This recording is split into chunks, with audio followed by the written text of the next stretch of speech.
Sir, you can start now, sir. Good afternoon, students.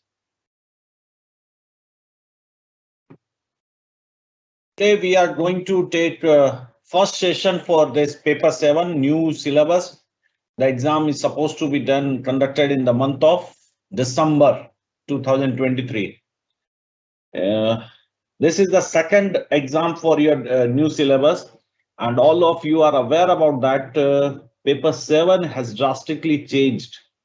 Earlier, it was a 100 marks direct taxation paper, but now onwards, from this new syllabus, 50 marks is for direct tax and 50 marks for indirect tax.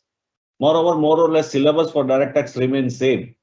So out of the ocean of the syllabus, I took a chapter salary for today's discussion, and we will starting that salary. What do you mean by salary income? Anyone? Anyone have any idea what is the salary income? Try to make it interactive session, okay? Try to make it interactive. If anyone have any idea about salary?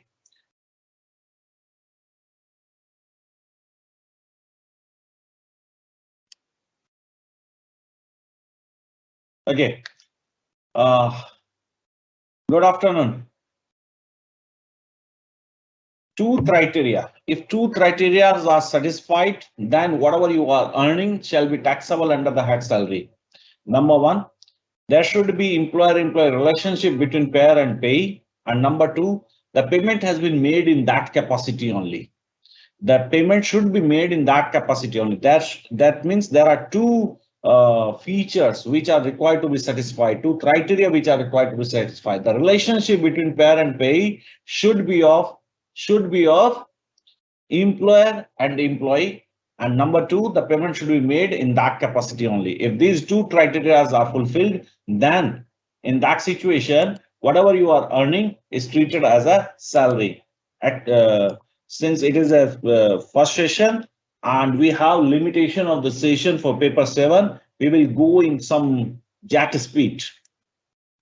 Salary is chargeable to tax either on due basis or receipt basis, whichever is earlier. What do you mean by this thing? Suppose you join join with X Limited in the month of 1st Jan 2023. As per the service rules of this company, they paid salary in the first week of the next month. Salary due on 1st Feb, and generally this salary is cleared by 7th of the Feb. In this situation, suppose your monthly salary is 50,000 per month. In previous year, 2022-23, what should be your salary which is supposed to be taxable in this year? The salary taxable in this year, the amount which is due during the year, or the amount which is received by you during the year. Say for the salary of the Jan month was became due on 1st Feb, and it was simultaneously received on 7th Feb. Say for the month of Feb, the salary was due on 1st March and accordingly received on the 7th of the March. And for the month of March, it became due in the month of April, 1st April, and it was received on the 7th of the April. Since this part, due or receipt for the March salary, was after completion of previous year 22-23, henceforth, this March month salary should not be taxable in previous year 22-23. It would be taxable in previous year 23-24. Remaining these two parts shall be taxable in previous year 22-23, because here salary became due or receipt, whichever is earlier. However, in the same illustration, if the salary become due on the last day of the month and received on the 7th of the next month, in that situation, January, the salary for January month due on Jan 23, that means 31st Jan, and become received by you in the month of 7th Feb. Salary for the Feb become due on 20th Feb 23. and it was received by you on 7th of the March. Similarly, March salary became due on 31st March 23 and received by you on 7th of the April. In that situation, since the salary for the month of March become due in the previous year 22-23, even though it is not received by you, it would be taxable in your hand. That means in this situation, your salary for previous year 22-23 not taxable. Your salary, basic salary, which is supposed to be taxable, would be 1,50,000. And however, if this is the case, then for previous year 22-23, it would be only 1 lakh. Is it clear to all? Is it clear? Is it clear to all? The basis of chargeability of salary is due or receipt, whichever is earlier.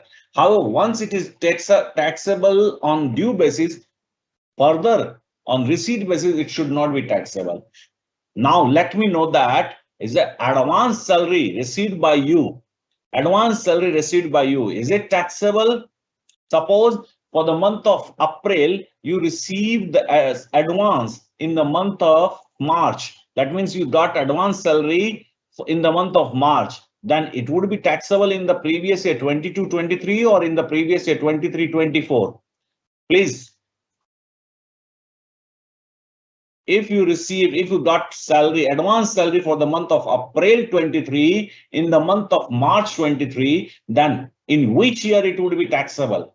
I believe it should be taxable in the year previous year 22-23. Why?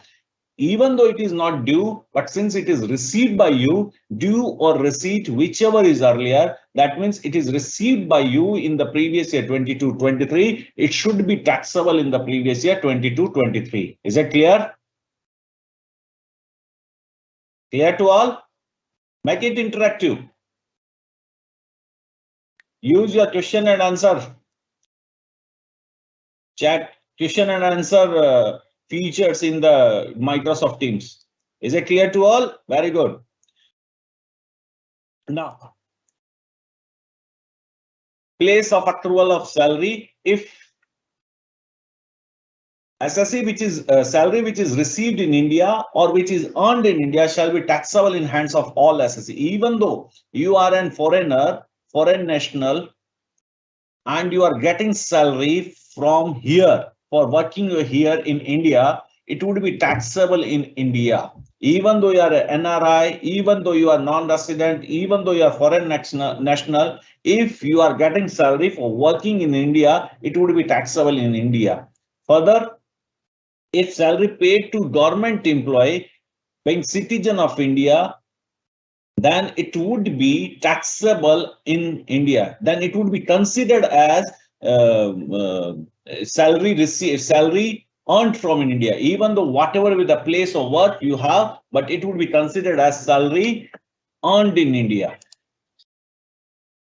The chapter salary is divided into 3 sections. There are only 3 sections for the salary. Section number 15, section 16, and section 17. Section 15 is the charging section, which we already know. When it is salary is taxable, due or receipt, whichever is earlier. In section 16, there are 3 deductions they provide from salary. Section standard deduction, entertainment allowance. This section is applicable only in case of government employee. If you are a private sector employee, then presume that this section does not exist for your syllabus, whatever you can say. But if you are a government employee, then you can think about this section. Professional tax paid by you or your employer on your behalf shall be deductible under section 16(3). These 3 deductions are available from your gross salary. Further, section 17 involves certain definitions: salary, perquisite, and profit in lieu of salary.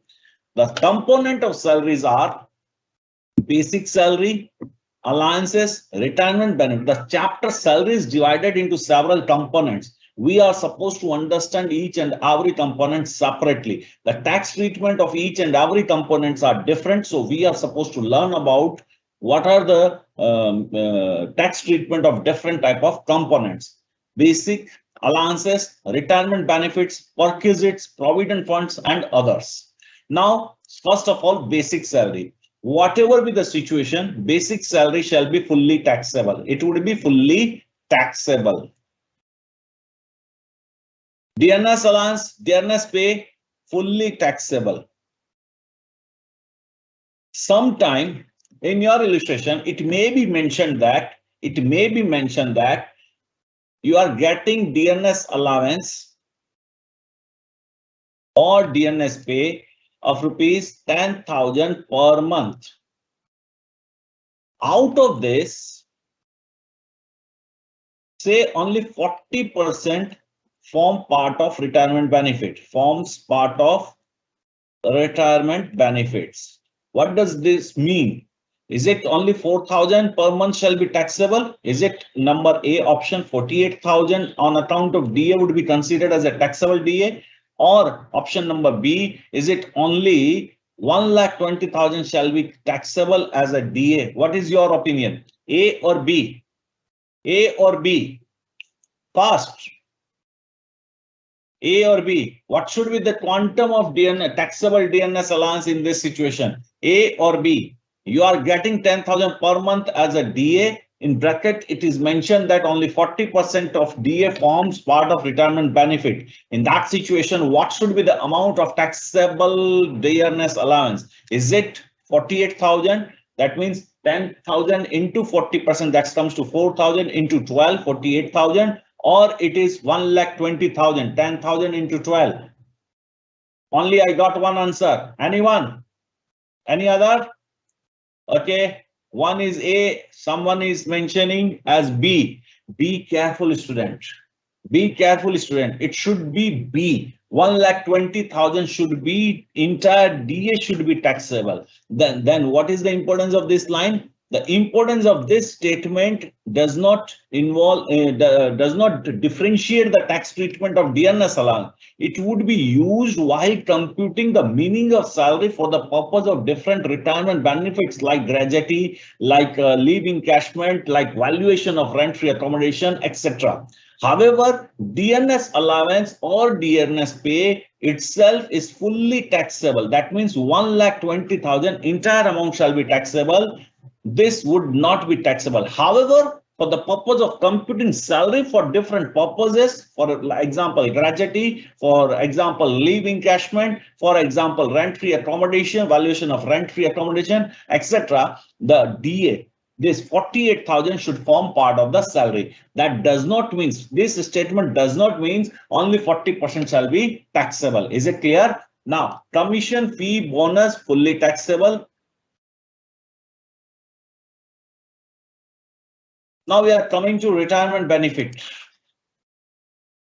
Retirement benefit, that means the person when he retire, he may get gratuity, leave encashment, pension, voluntary retirement, compensation or others. First of all, we are going with this gratuity. Gratuity. If you are getting this gratuity during the continuation of service, whatever be the type of your employment, maybe it may be you are a government employee, maybe you are a private sector employee, it is fully taxable. I'm little bit fast, not a little bit fast, I'm super fast because the session allotted to us is very limited. So I'm trying to cover many chapter. I'm trying to cover the chapter, so I'm little bit fast. If you are getting gratuity at the time of termination of your services, there may be two situations. You may be a government employee, you may be a non-government employee. If you are a government employee and getting gratuity at the time of termination of your job, at the time of retirement from your job, this gratuity is fully exempt. That means you are not supposed to pay any amount of tax on this. If you are a private sector employee, then they are asking that your tax treatment of amount received as a gratuity depends on if you are covered by Payment of Gratuity Act or not covered by Payment of Gratuity Act. If you are covered by Payment of Gratuity Act, I'm removing this part. If you are covered by Gratuity Act, then lower of the following shall be exempt. Lower of the following is exempt. Actual amount received as gratuity. Actual amount received. Number 2 is statutory limit of 20 lakh. Number 3, 15 by 26 into number of years completed, number of years into salary. Here salary means basic plus DA last drawn. Now be careful, student. Now while computing this salary for the purpose of gratuity, the DA, which DA should be considered? DA only forming part of retirement, forming part of retirement benefit. That means in our illustration, the DA only 4,000 should be considered for the purpose of computing this salary. Completed number of years, that means if there is 15 years, 6 months, 15 days, then it should be considered as 16 years. That means any fraction in excess of 6 months shall be considered as a complete year. And you are supposed to calculate this three figure. Whichever is lower shall be treated as exempted, and remaining gratuity, whatever amount you are received, excluding this amount, shall be taxable in your hands. If you are not covered by Payment of Gratuity Act, in that situation, lower of the following shall be exempt. Number A, number B, number C. Number A, same actual amount received. Number B, rupees 20 lakh. Number C, instead of 15 by 26, here we will make it 1 by 2 into completed year of services into salary per month. Here salary means average of last 10 months, excluding the month in which you retire. Excluding the month in which you retire, the average of salary for last 10 months should be considered as salary. Here salary, the component of salary here includes basic plus DA plus commission on turnover, which BA only forming part of retirement benefits. Completed year of service, here fraction of the year should not be considered. That means even 15 years, 11 months shall be considered as 15 years. Whichever is lower. Lower of these three are excluded, are exempted, and remaining amount, if you are getting gratuity more than this figure, then the remaining amount shall be taxable in your hand. We have one example. Mr. Ashok, an employee of ABC Limited, received rupees 2,05,000 as gratuity under the Payment of Gratuity Act 1972. He retires on 10th September 22 after rendering service for 35 years, 7 months. The last drawn salary was rupees 2,700 per month. Calculate the amount of gratuity chargeable to tax. Since he is not a government employee, so the gratuity amount should be considered, should be not entire fully exempted. Hence, we are supposed to compute it, the exemption portion. Since he is covered by Payment of Gratuity Act, so the formula, the exemption would be like this: actual amount received, that is 2,05,000, statutory limit is 20 lakh, and 15 by 26 into completed year of service. Since here he done this job for 35 years, 7 months, fraction of in excess of 6 months should be considered as complete year. So instead of 35 years, we will consider 36 months, 36 years, and 2,700 per month was the last one salary. We will multiply this one. We got 56,077. Lower of these three should be exempted, and remaining amount shall be taxable. Now we have one more. Mr. Oldman retired from his job after 29 years, 6 months, and 15 days. If he is covered by Payment of Gratuity Act, then it should be considered as 30 years. If it is not covered by Payment of Gratuity Act, then it should be considered at 29 years. On 17 December 2022, and received gratuity amounting to rupees 4 lakh. Okay, his salary at the time of retirement was basic 6,000, DA 1,200. HRA is getting 2,000, commission on turnover 1%, commission on profit rupees 5,000. He got an increment in his basic on 1st April 2022 amounting to rupees 1,000 per month. Turnover achieved by SSE rupees 1 lakh per month. Calculate his taxable gratuity if he is a government employee. If he is a government employee, whatever amount he is getting as a gratuity at the time of retirement, that amount should be fully exempt. Nothing shall be taxable. In case if he is a non-government employee and covered by the Payment of Gratuity Act, then the calculation would be like this. Amount received by him 4 lakh. Lower of these three should be exempt 4 lakh. Statutory limit 20 lakh. And number third one, 15 by 26 into completed a service. Here, in this case, 29 years, 6 months, 15 days should be completed at 30. And salary last drawn. Which salary should be considered? Which component of the salary should be considered? This basic part, 6,000, and DA part, 1,200.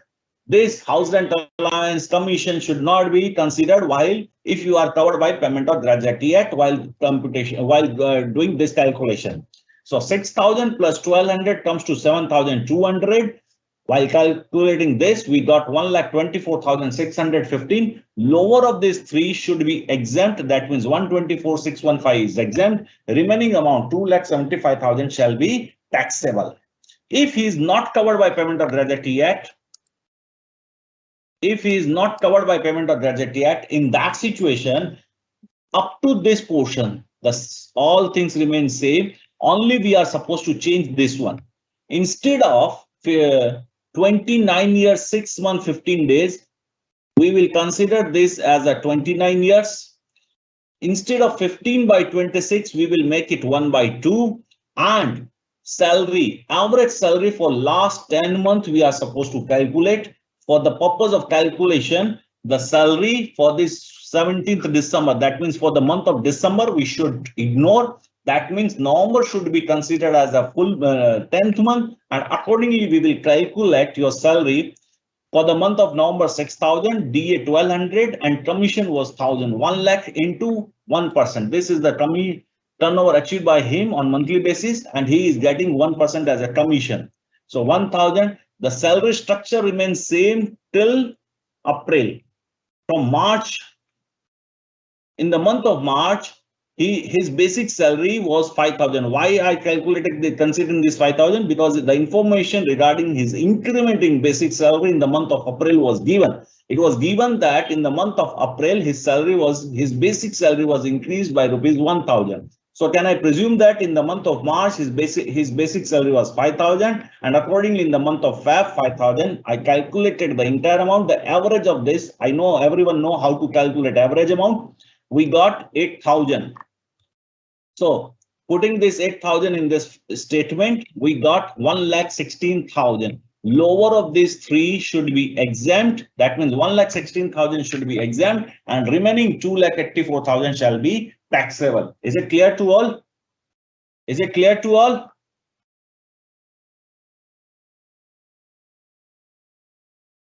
Little bit slow. Can I go little bit slow or within this jumbo speed? What is your opinion, please? Shall I go a little bit slow or this speed is okay?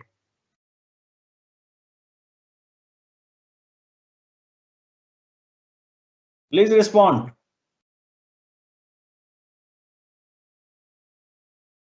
Okay, I will go little bit slower. We have altogether 5 classes for paper 7. In these 5 sessions, some chapters from direct tax and some chapter from indirect tax we are supposed to complete. But if I becomes little bit slower, then okay. I'm going little bit slower. If someone is getting gratuity after death, suppose, what is the situation? Mr. X is working in X Limited. He is supposed to be retired as on say 31st January 2023. This is the retirement date. The situation may be like this. He died on 25th of January. It may be possible, or he may died on 2nd of Feb. That means after retirement, he died. And here before retirement he died, before this date he died. In this situation, in both of the situation, it is not possible that on 31st January you are retiring and your employer is paying gratuity as on the same date. Your gratuity will be processed and it will be paid on 15th of December, 15th of the Feb. Say 15 days it will take in processing the amount of the gratuity. In both situations, since he died, in both situations, this money is received by the legal heir of Mr. X. I think it is okay with you. Now, if Mr. X died on 25th January, is gratuity due before his death? Gratuity due before his death? I believe since he died before the age of retirement, before the attaining the age of retirement, so it would not due if he died on 25th January. However, if he died on 2nd Feb, it became due on 31st January. When it was received after death. In both situations, it is yes. When salary is taxable when it became due or when it is received, whichever is earlier. So in this situation, since till his life, this gratuity amount was neither received nor due, hence this would not be taxable. However, in this situation, the gratuity amount, even though it is not received by Mr. X, it became due in hands of Mr. X on 31st January 2023. That means before his death, his gratuity became due, even though it is not received by him, since the salary is taxable on due or receipt basis, whichever is earlier. In this situation, the amount of gratuity received by his legal heir shall be taxable in hands of Mr. X. However, in this situation, it is not taxable. Clear? Is it clear to all?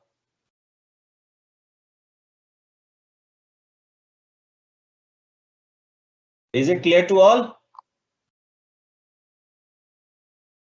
Someone is asking whether to take increment into account or not. If in case if you are not covered by Payment of Gratuity Act, then you are supposed to compute average of 10 months salary.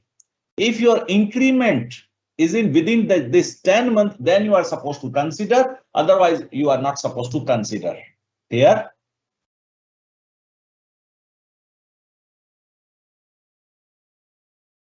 Now next. Now coming to leave encashment. What do you mean by leave encashment? Any idea? What is leave encashment?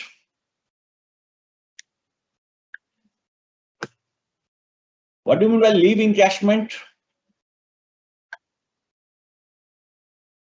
Leave encashment. I'm giving one example. You will got what is the meaning of leave encashment at least. Suppose Mr. X and Mr. Y both are working with ABC Limited. Both are working in ABC Limited. The rules ABC Limited provides that for each and every year, their employee will take 30 days paid leave. 30 days paid leave.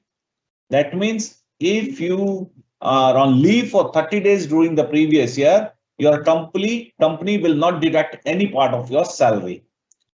So Mr. X and Mr. Y both are working in the same company. Mr. Y worked for 11 months and he worked for 12 months.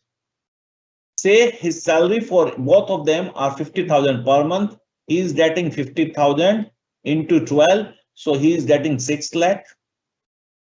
His salary is 50,000 per month. Also, he is getting 5 lakh 50,000. Since he took 30 days leave, as per service rule, this 30 days leave should be paid leave, paid holiday, paid leave. Hence, the company will pay 50,000 to him. he is also getting 6 lakh, 5 lakh 50,000 for working and 50,000 against the leave he took. Can I say that he worked only 11 months and he got 6 lakh? Even in case of Mr. X, he worked, he's a very hard worker. He worked for 12 months without taking a single day leave. He is also getting 6 lakh. Do you think your company is fair with Mr. X? What is your suggestion? Do you think the company is fair with Mr. X? Do you think the company is fair enough with Mr. X? What is your idea? He worked for 12 months. He is also getting 6 lakh. And Mr. Y worked for only for 11 months and he is also getting 6 lakh. So I believe that the company is not fair enough with Mr. X. Agree or disagree? Agree? Now, first of all, we are discussing the tax treatment in hands of Y. This 5,50,000 shall be taxable and this 50,000, since during the continuation of service he is getting leave encashment, this amount is fully taxable. And this 6 lakh, since he is not getting any leave encashment, this amount is basic salary, fully taxable in hands of Mr. X. So entire 6 lakh, either in the hands of Mr. X or Mr. Y, in both hands, it would be fully taxable. Clear? Now, to make parity with Mr. X, to get some comfort from Mr. X, what company decided? If an employee fails to take leave in the current previous year, he may carry forward the leave to the next year. He may carry forward this leave amount instead of getting money. He may carry forward that leave in the next year.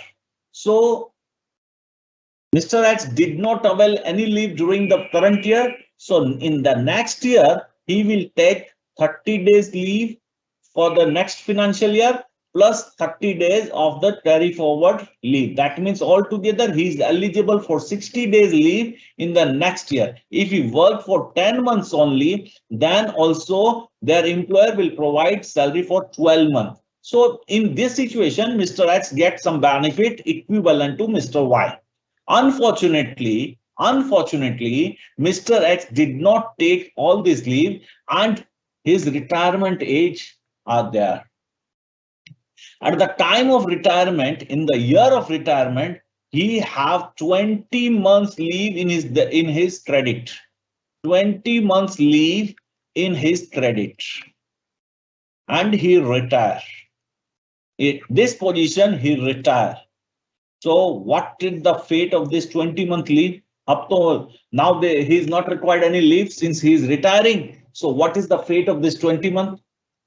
In this situation, if he is not compensated enough, then do you think we have fair enough with Mr. X? I believe no.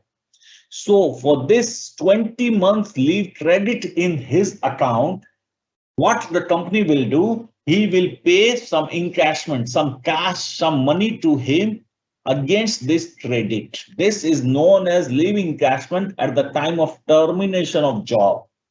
At the time of termination of job, at the time of retirement of job. That means whatever credit of leave Mr. X have in his account, the company will pay equivalent money to him.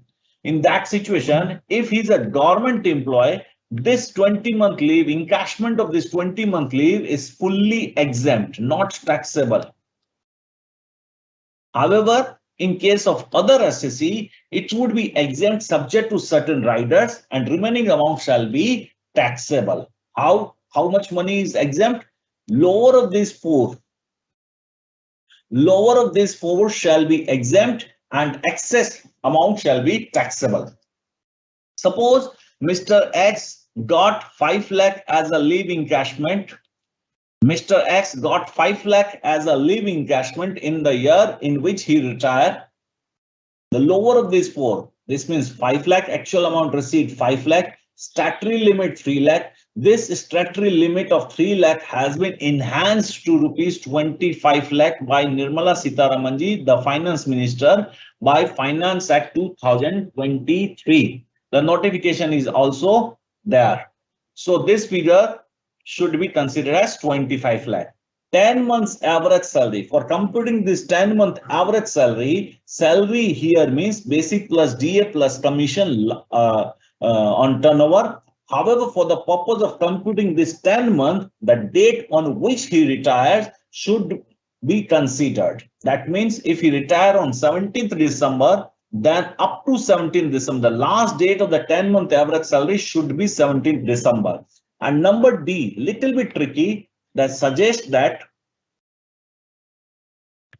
number D, little bit tricky. Suppose your employer is providing leave to you on per annum basis. Say your employer is providing leave, paid leave in excess of 30 days per year. Or your employer is providing paid leave equivalent or less than 30 days. If your employer is providing paid leave in excess of 30 days, in that situation, you are supposed to consider per year leave at 30 days. Excess portion of leave should be ignored. And accordingly, you are supposed to calculate your fourth element of this formula. However, if lower number of days are given as a leave, in that situation, the period, the number of days available as a leave are provided by your employer should be considered. Say your employer provide 20 days leave per year, then 20 days should be considered. If your employer is providing 40 days per year leave, then 30 days should be considered. First of all, what we are supposed to do in this situation, suppose you worked for 20 years, 30 days per year for 20 years. So maximum how many days you can avail the leave? I believe in this 600 days. Yes or no? In this situation into 20, I can say 400 days. Out of this, suppose you took 300 days leave during your tenure, and in this you say you may take 100 days as a leave in your tenure. In that situation, we will reduce the 600 days minus 300 days. That means leave in your credit, it would be considered 300 days. Here it would be considered 400 minus 100, 300 days. If you are getting salary up to this component, 300 days into your salary, then this would be your fourth element. We will compare all these fourth element for elements for components. Whichever is lower shall be considered as an exempted, remaining amount shall be taxable. Is it clear? Is it clear? Please copy it, this diagram. If you think it is useful, please copy it.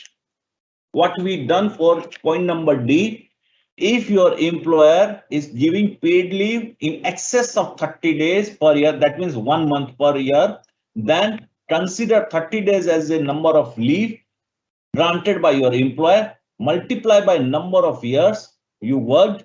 That means you got the maximum number of leave available to be availed in the entire tenure. Out of this, you took 300 days, we reduced. That means we got 300 days. Similarly, if your employer is providing paid leave up to 30 days, then in that situation, what is the amount of paid leave provided available by your employer? That should be considered. Say in our case, 20 days. He worked for 20 years, 20 days per year for 20 years, it comes to 400 days. He took 100 days leave, then we reduce 100 days from this 400 days, we got 300 days. The salary equivalent to this 300 days should be considered as the fourth component of this formula. Whichever is lower, A, B, C, and D, whichever is lower is exempted, and remaining amount shall be taxable. Clear? While computing this number completed year of service, we should ignore any fraction of the year. Further, salary here means basic plus DA, which DA only forming part of the retirement benefit, plus commission on turnover. We have one illustration on this. You have 5 minutes time to solve this one. Please solve this one. You have 5 minutes time.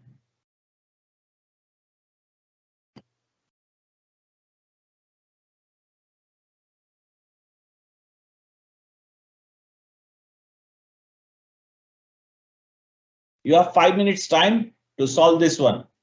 Right now it is for 3:40. You have 5 minutes. Please.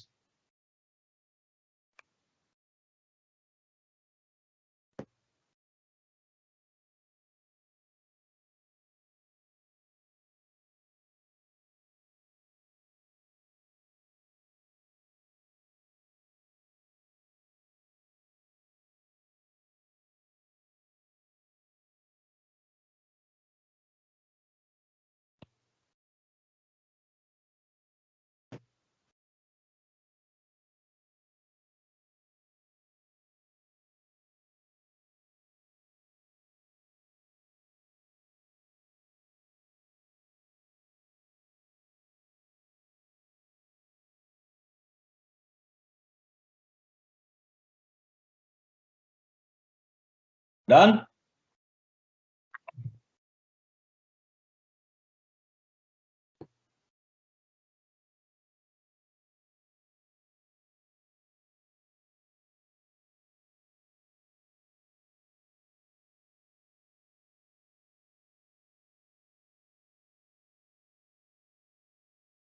If anyone completed, then please put your answer in this chat box, in this question and answer box. Okay.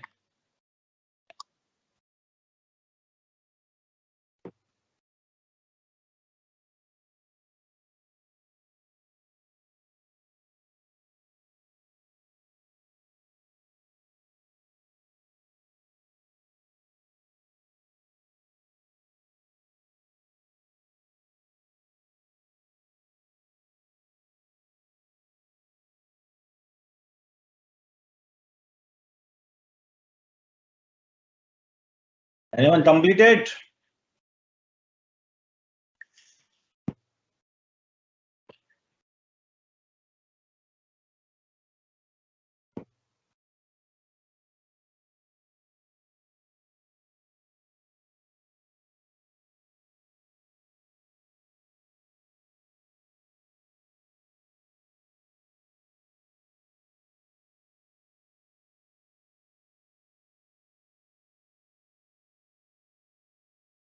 Okay, we are solving it parallelly.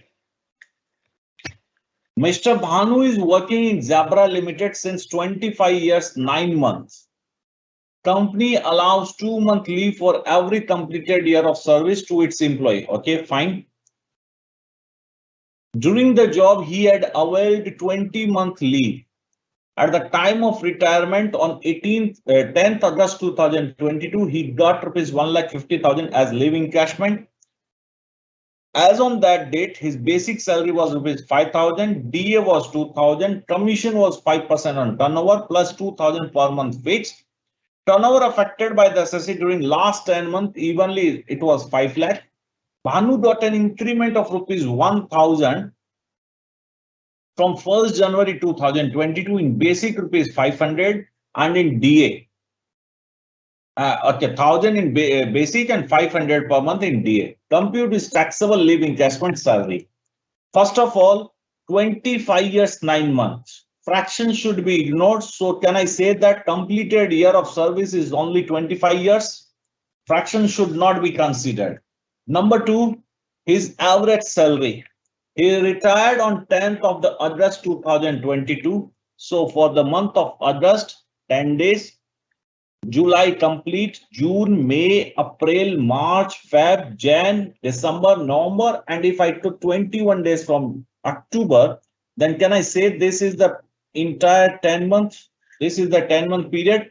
So for the month of August, he is getting salary. What is his salary for the month of 10th August? He is getting 5,000 per month as a salary, 5,000 per month for 31 days. So for 10 days, it would be 1,613. Similarly, we calculated DA for July entire, for June full, May full, April full, Feb complete, Jan. In the month of Jan, he got an increment of rupees 1,000 in basic and 500 in DA. So can I presume that in the month of December, his basic was 4,000 and DA was 1,500. Accordingly, we calculated the remaining amount.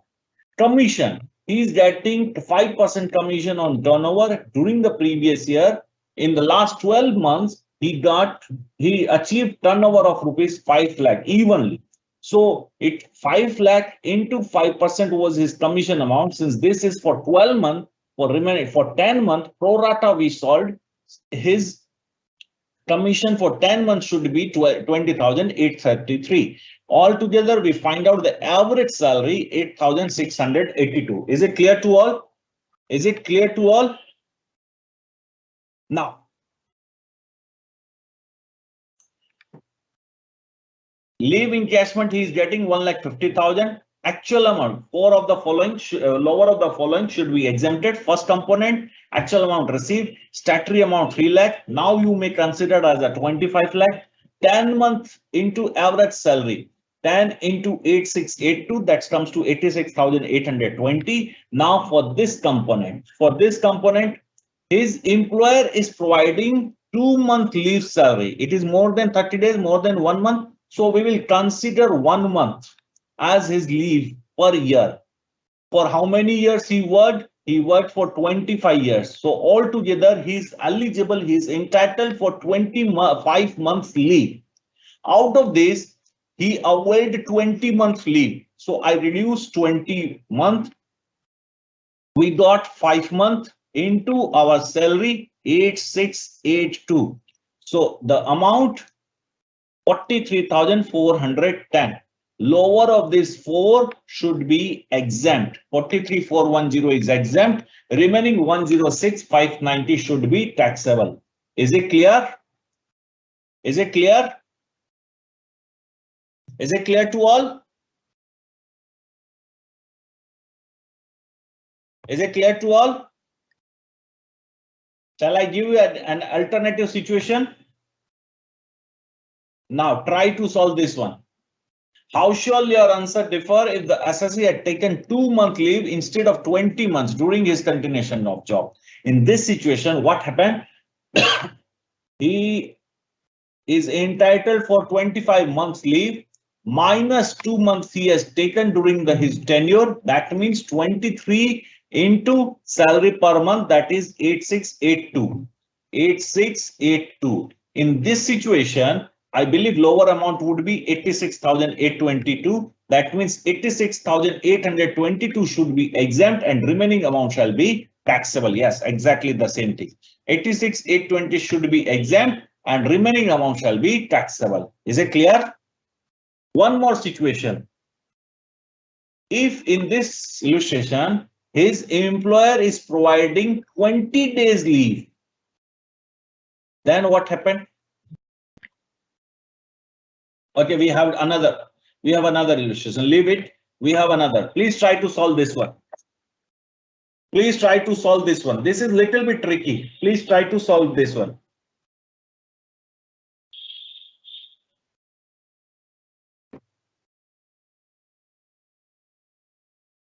Please try to solve this one. This is little bit tricky. Surely this is little bit tricky.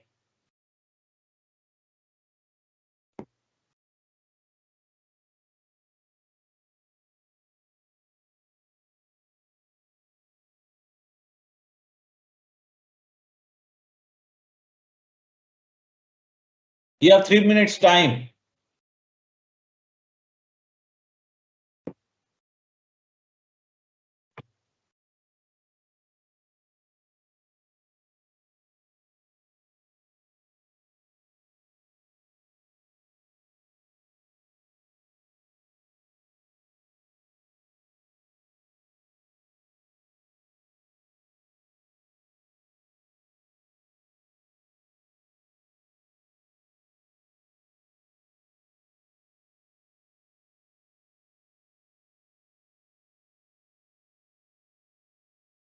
Done. My watch is little bit faster. I know 3 minutes yet to be complete. My expectation is little bit faster.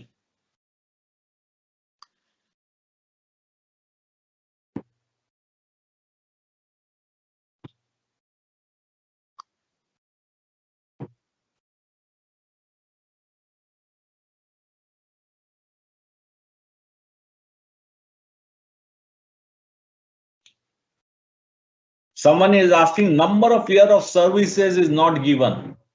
Is it given or not given?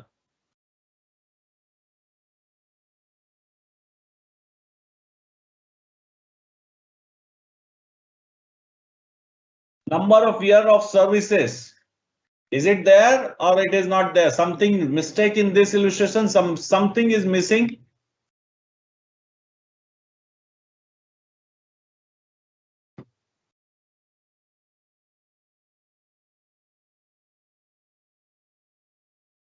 Okay, we will solve together.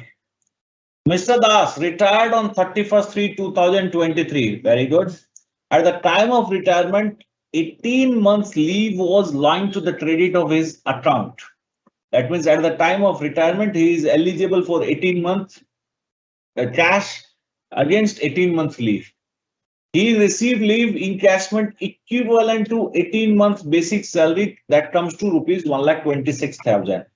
His employer allowed him 1.5 month leave for every completed year of service. During his tenure, he availed 12 months leave.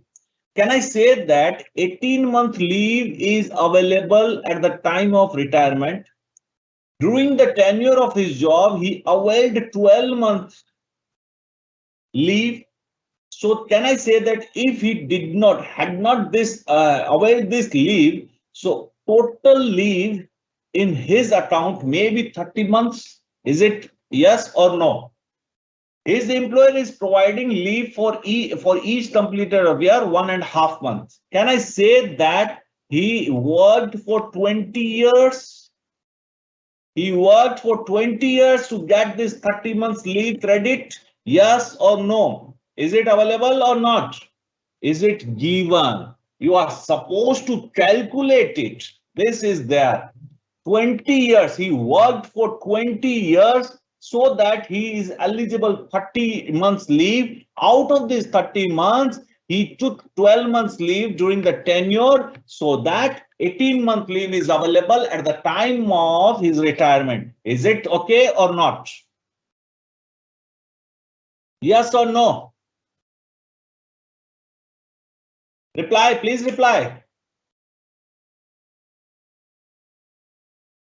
20 year of job. That means information was given, but you are supposed to compute it. Sometimes this type of tricky situation may be there. Now we are supposed to solve it. Okay, I'm going to solve it. So first of all, leave encashment received. How much money he got? 1,26,000. Less lower of the following.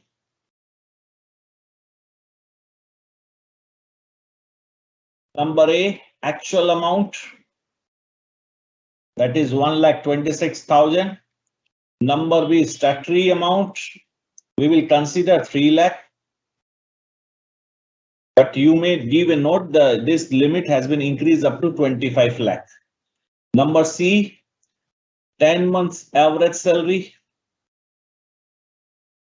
What is his salary? Sir, average salary. How could I compute average salary? What is his basic salary at the time of retirement? Is it given?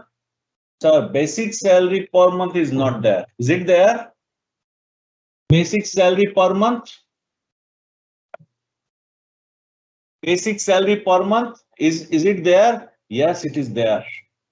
He is getting 1,26,000, which is equivalent to 18 months basic salary. So can I say that 1,26,000 divided by 18, that comes to 7,000 was his basic salary at the time of retirement. Can I say like this? 7,000. Does he get any DA? At the time of retirement, he is also get DA rupees 3,000. So DA was 3,000. His last increment was on 1,000 and basic was on 1st April 2022. Is it this information are relevant or irrelevant? Please suggest me whether this information is relevant or irrelevant. His last increment in basic was rupees 1,000 on 1st April 22. Is this information relevant? Surely not relevant. Why not relevant?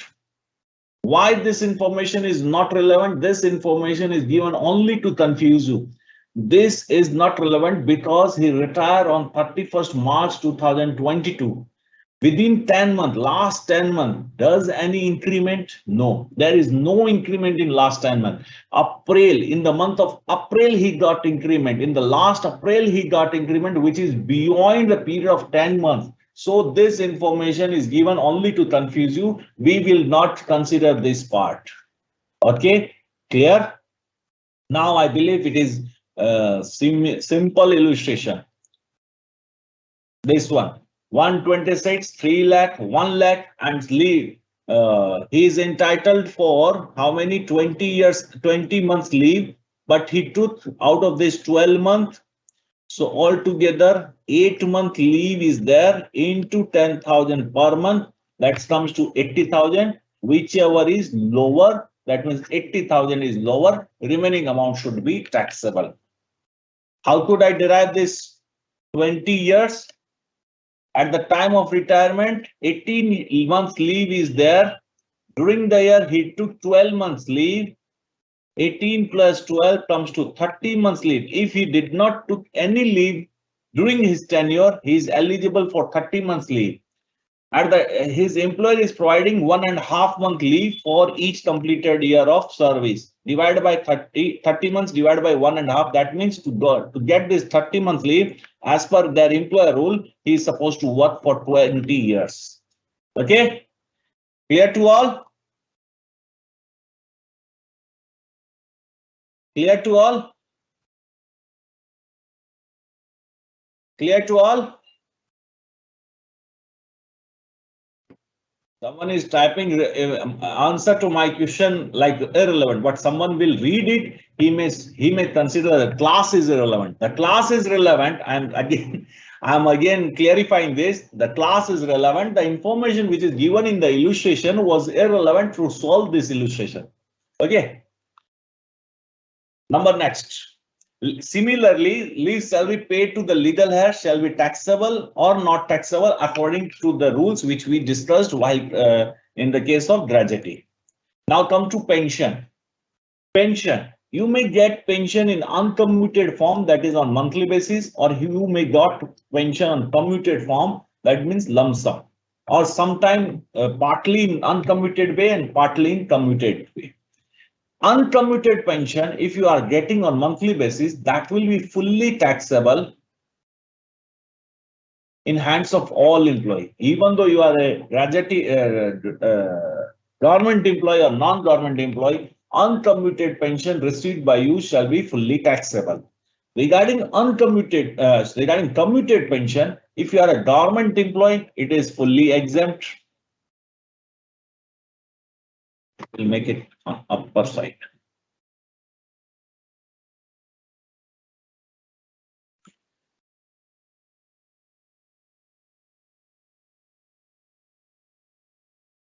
In case of government employee, if you are getting commuted pension, fully exempt. In case of other employee, if SSC is receiving gratuity at the time of retirement, may be covered by Gratuity Act, may not be covered by Gratuity Act. Whatever amount of commuted pension is getting, if 100% of pension is commuted, then what money he will get? Then 1/3 of that amount, 1/3 of total commuted pension. If at the time of retirement he did not receive any gratuity, then 1/2 of the total commuted pension. Be careful here, the word is total commuted pension, not the amount he is getting by way of commuted pension. For example, I believe there is one example in my hand. Yeah. Mr. Amit was retired from his job on 31st March 2022. From 1st April 22, he was entitled to a pension of rupees 3,000 per month. On 1st August 2022, he got 80% of his pension commuted and received rupees 1,20,000. Compute taxable pension if he is a government employee. If he is a government employee or non-government employee, uncommuted pension shall be fully taxable, irrespective of the fact whether he is a government employee or non-government employee. Uncommuted pension from April 22 to 1st July 2022, he is getting 3,000 per month. 3,000 per month for 4 months comes to 12,000 across the board. This amount would be taxable. For remaining year, 80% was commuted, so he is getting 20% of his pension in uncommuted way. 3,000 per month into 80%. Out for 80%, he got 1,20,000 in lump sum. So 20% amount he is getting in uncommuted way. Can I say that he's getting 600 per month in form of uncommuted pension? So remaining 8 months, he's getting 600 per month for 8 months. So 4,800 shall be taxable across the board. Uncommuted pension shall be taxable in each and every type of SSE, whether he's a dormant employee or he is not a dormant employee. Now come to commuted pension. Commuted pension, he received rupees 1,20,000. In case he's a dormant employee, commuted pension shall be fully exempt. So taxable amount would be only uncommuted pension, that comes to 16,800. Case number B, that means in case he is a non-dormant employee and does not receive any gratuity at the time of retirement. In that situation, out of this 1,20,000 he received as a commuted pension, half of the commuted pension of total commuted pension, half of which amount, if the amount he got commuted is 100%, for 80% he's getting 1,20,000. If he got 100% commuted, then how much he will got? 1,20,000 is 80%, then 100% would be 1,50,000. One half of this 1,50,000 would be exempt, remaining amount shall be taxable. So in case number B, 61,800 shall be taxable. For case number C, 1/3, since he got gratuity at the time of retirement, whether it may be covered by or it may not be covered by Gratuity Act, just ask one question: at the time of retirement, did you receive gratuity? Yes. If the answer is yes, in case of non-government employee, in commuted pension, 1/3 of the total commuted pension, that means in our example 1,50,000 divided by 3, that means 50,000 shall be exempt, remaining amount shall be taxable. Is it clear to all? Is it clear to all?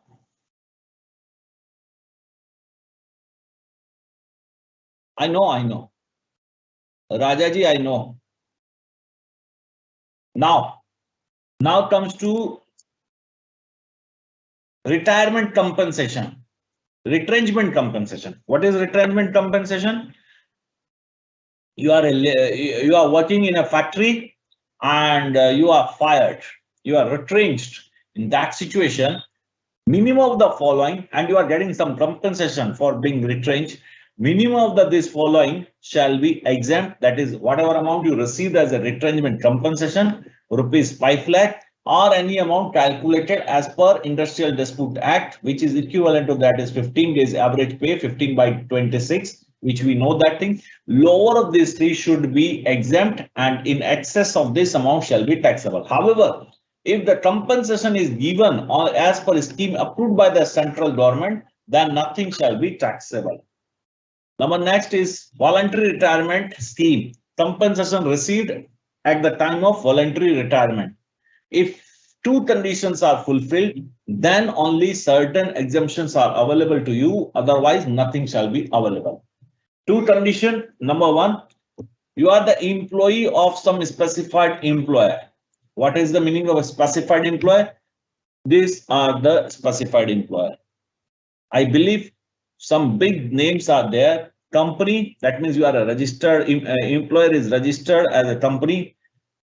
You are a central state or provincial authority established under any central state or provincial act. That is your employer. Local authority, IIMs, Calcutta, Bangalore, Ahmedabad, or any other notified institute. This is a list. If you are employee of these companies or this employer, then only this section is available, the benefit is available to you. And number two, you are getting compensation as per the scheme framed according to the guidelines, prescribed guidelines. If these 12 conditions are fulfilled, only then you will get lower the following as exempted from the compensation received by you at the time of voluntary retirement. Actual amount received as per guidelines or 5 lakh, whichever is lower, shall be exempt. So what are the guidelines? These questions may be asked as a theoretical question. What are the guidelines for VRS? Scheme must be applicable to all employees other than director who have either completed age of 40 years or completed 10 years of his job. However, this condition is not applicable in case of public sector company. The scheme must be framed to reduce the number of employees. The vacancy which was created due to this VRS should not be filled up. And the retiring employee should not be employed in another sister concern of the company under the same management. The person should not be hired in any other company. The amount of compensation should not exceed this. What is this? How many years you worked for each and every completed year of your job, multiply by 3. For each and every year, that means 3 months. If you worked for 20 years, in that situation, you may get salary equivalent to 60 months salary. If another way of calculation is like this, if you are at the age of 55 years and say, as per company rule, you are our employee will retire at the age of 58 years. In that situation, the remaining tenure, the salary for remaining tenure, say for 36 months, if you may get compensation equivalent to 36 months leave, whichever amount you may get, but the amount maximum limit is rupees, exemption is rupees 5 lakh. Suppose as per guidelines, you got 12 lakh as a compensation, but you may eligible for 5 lakh as an exemption and remaining 7 lakh shall be taxable. This is taxable and this would be exempt under section 1010C. Be careful.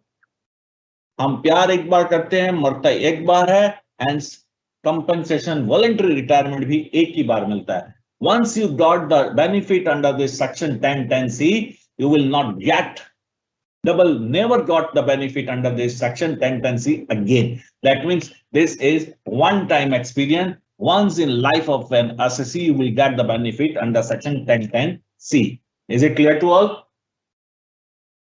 Clear? Done? Now speed is fine.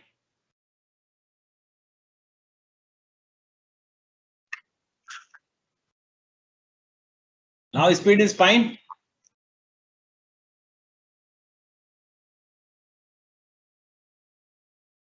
I'm bypassing these few now allowances. I'm considering HRA.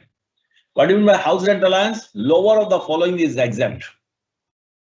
Amount received as HRA, 50% of salary if your house is located in metro city, or 40% of salary if your house is located in any other place. And number third, the excess of rent paid over 10% of salary.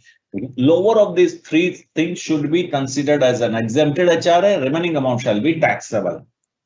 I have one illustration. We will do this one.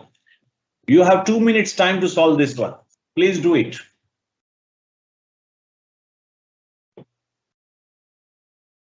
If the employee is getting retrenchment compensation, then lower of the following is exempt.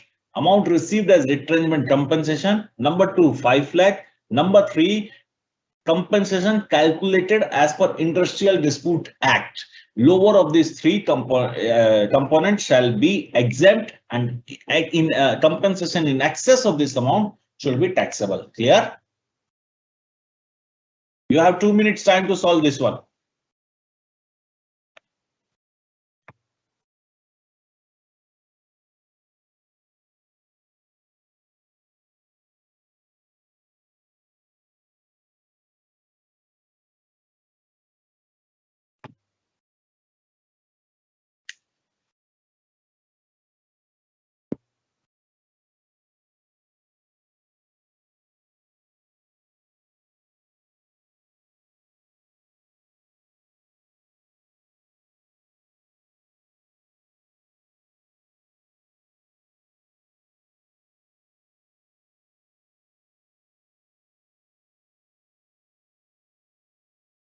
We got some answer of 6,000. I believe it is correct. X, a resident of Ajmer, received 48,000 as basic salary during the previous year 22-23. In addition, he got rupees 4,800 as a dearness allowance forming part of basic salary, 7% commission on sales made by him. Sales made by X during the relevant previous year was only 86,000 and 6,000 as HRA. He, however, pays rupees 5,800 as house rent. Determine the quantum of exempted HRA. Lower of the following shall be exempt. 6,000 he is getting. Minimum of the following shall be exempt. Actual amount received 6,000, 40% of his salary. Why 40%? Since he is a resident of Ajmer. Do you think Ajmer is a metro city or a non-metro city? I believe it is a non-metro city located in Rajasthan. So 40% provision is applicable. His salary is 48,000 is the basic salary, 4,800 is a basic DA, and 7% commission on turnover. He got 86,000 turnover, 86,000 into 7%, that is 6,020. Entire year, his salary is 58,820, 40% of it comes to rupees 23,528. And how much rent he paid? He is getting 6,000 and he paid rent of 5,800. Unless and until you are paying 10% of your salary, at least more than 10% of your salary as a rent, you will never get any deduction, any benefit under section HRA. That means since are you paying 10% or more of your salary as a rent, your salary is 58,820, 58,820. So 10% of it is 5,882 and you are paying rent only of rupees 5,800. Unless and until you are paying 10%, more than 10% of your salary as a rent, you will never get any benefit under section 1013A. So in this situation, since he is not paying 10% of his salary as a rent, and he is not getting any benefit, so entire 6,000 shall be taxable. Nothing shall be exempt. Is it clear? I'm bypassing this illustration. I believe children education allowance, etc. Everything is clear to all. In case of children education allowance, you will get 100 rupees per month per child, subject to maximum of 2 children as an exemption. In case of children hostel allowance, you will get 300 per month per child, subject to maximum of 2 children as an exemption. Is it clear? Can I bypass this one? This one is very interesting. Try to solve this one. Try to solve this one.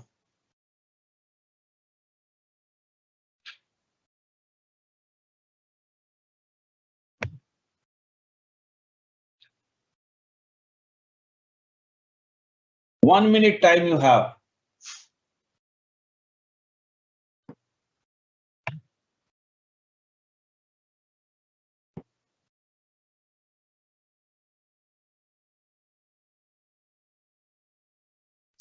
Section number you are not supposed to mention. If you don't remember section number, please don't mention. However, section number for the purpose of deduction chapter 80C, 80CCC, that should be mentioned. But if you forgot 1013A, leave it.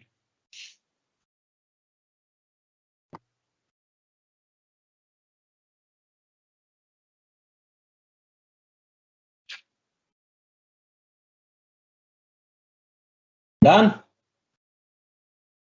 Mr. Lalu Singh received education allowance of rupees 80 per month for his first child, 90 per month for his second child, and rupees 120 per month for his third child.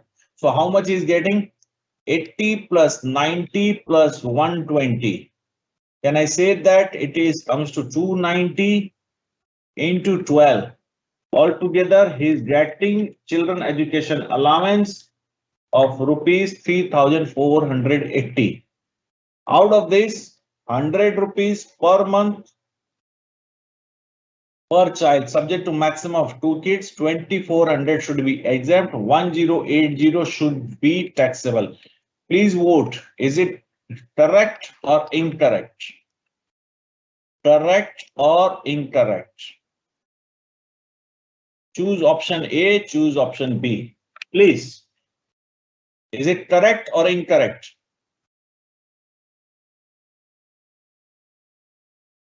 Is it correct or incorrect? The solution made by me is wrong. The solution made by me is not correct. What is the mistake? Please try to understand. In this case, I am making this 290 and getting the exemption of 2400. And this calculation was done on aggregate basis. You are not supposed to calculate your exemption on aggregate basis. You are supposed to calculate on line wise item basis, line item wise. For example, first child 120 is getting, exemption is 100. So 20 is taxable, 20 into 12. For second child is getting 90 rupees per month, 90 is exempt. So nothing shall be taxable. For third child, 80 is he's getting 80 rupees.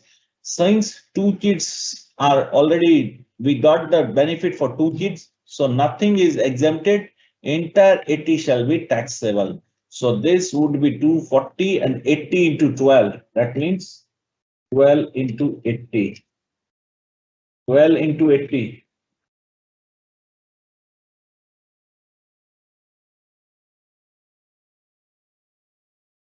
Whatever is the amount, that amount should be taxable. Be careful, this is wrong calculation. Here. Here.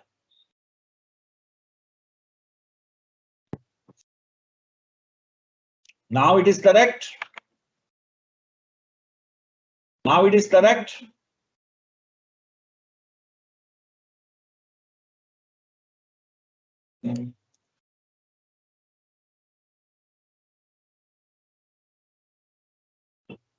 Allowance to government employee working outside India. If you are an employee of government, you are a citizen of India and working outside India. For example, as an embassy, you are working outside India. You are a citizen of India. Since you are working for Indian government, whatever allowance and perquisite you are getting shall be exempt. Only basic salary shall be taxable.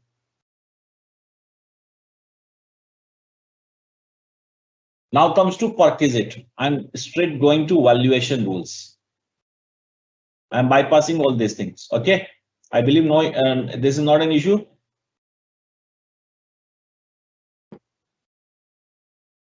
Valuation of rent-free unfurnished accommodation. Suppose it's depend on population of the city.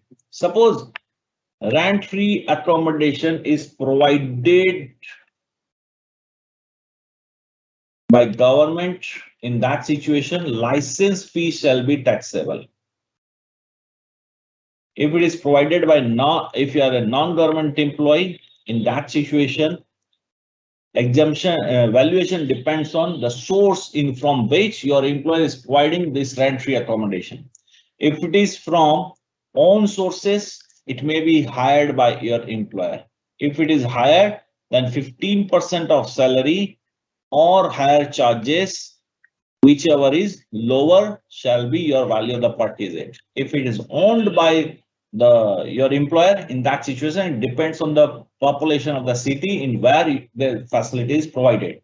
If the population of the city is exceeding 25 lakh plus, in that situation, 15% of your salary shall be considered as the value of the perquisite. If it is between 10 to 25 lakh, in that situation, it would be 10%. And if does not exceed 10 lakh, if it does not exceed 10 lakh, then 7.5% of your salary shall be considered as the value of perquisite.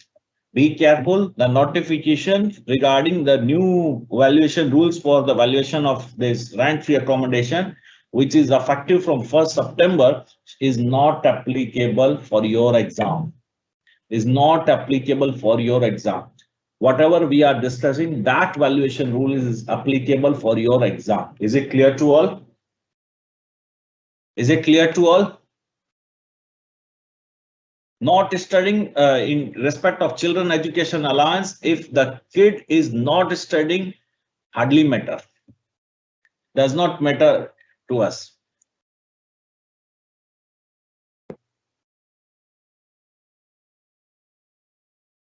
Is it clear? Depends how you will calculate the population of the city. Assumption, suppose if the rent free accommodation is provided in the city of Mumbai, obviously what should be you presume? The population of the city is more than 25 lakh. If it is given for Chennai, Bangalore, Calcutta, it should be more than 25 lakh. For rest, you may presume the population of the city, but it should be wise decision. Okay. We already gone through this. There are one point regarding this exemption of 90 days in case of allotment of two houses. Sometime what happened, your employer may provide you two rent-free accommodations simultaneously.